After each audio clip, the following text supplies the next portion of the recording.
This morning.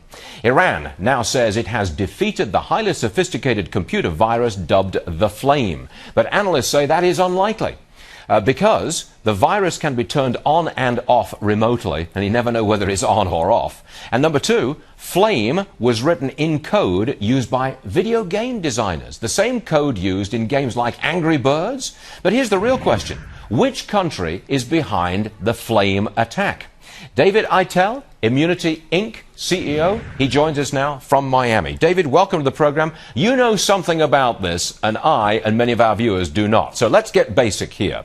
What's this thing about this code, the Flame code, written by the same kind of guys as who wrote Angry Birds? You want to tell me the connection?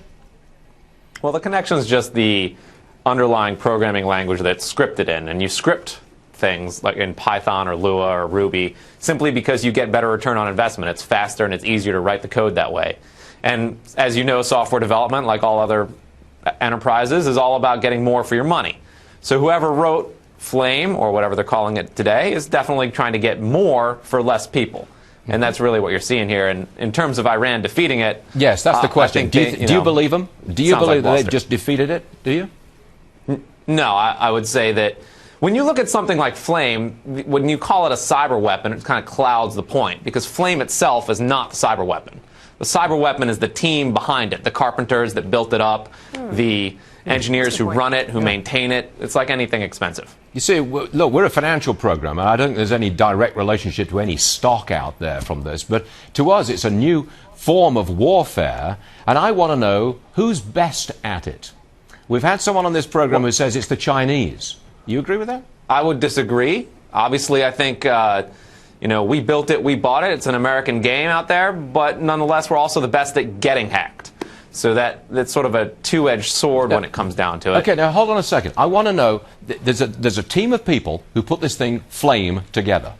We don't know who they are. We don't know which government they're working for or which country they're based in. But I want you to guess. I want you to tell me, who do you think assembles the best team? Go. Well, I don't necessarily think Flame is the best thing out there. So maybe it was the Brits.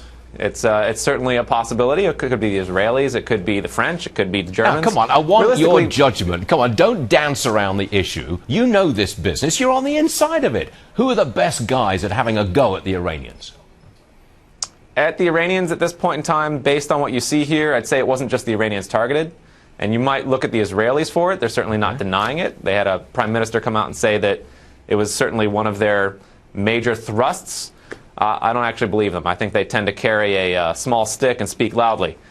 So if you had to guess, I think people in the know are going to say it's going to be an English-speaking nation, shall we say. Okay. Do you think it will have to be a very large team and a very sophisticated team that beats it?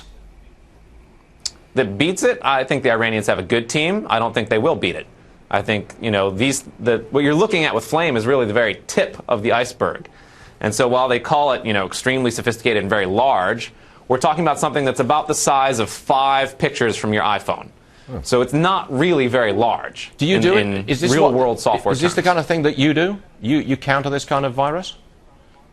We tend to build things that are more like it than counter them. Okay. So when you have like a bank, for example, the bank's going to hire all sorts of people like my company in order to find things that could hurt them and then try to protect themselves. Okay, you're on the defensive end of it. You're not the attacker here. Okay. Well, look, it sort of folds both ways. I'm sure it does. Just wait till they find out how to do it to us. All right, so we appreciate you being with us. If you find out anything more about this, we appreciate your insight. David Eitel. Thanks for joining us, sir. Appreciate it.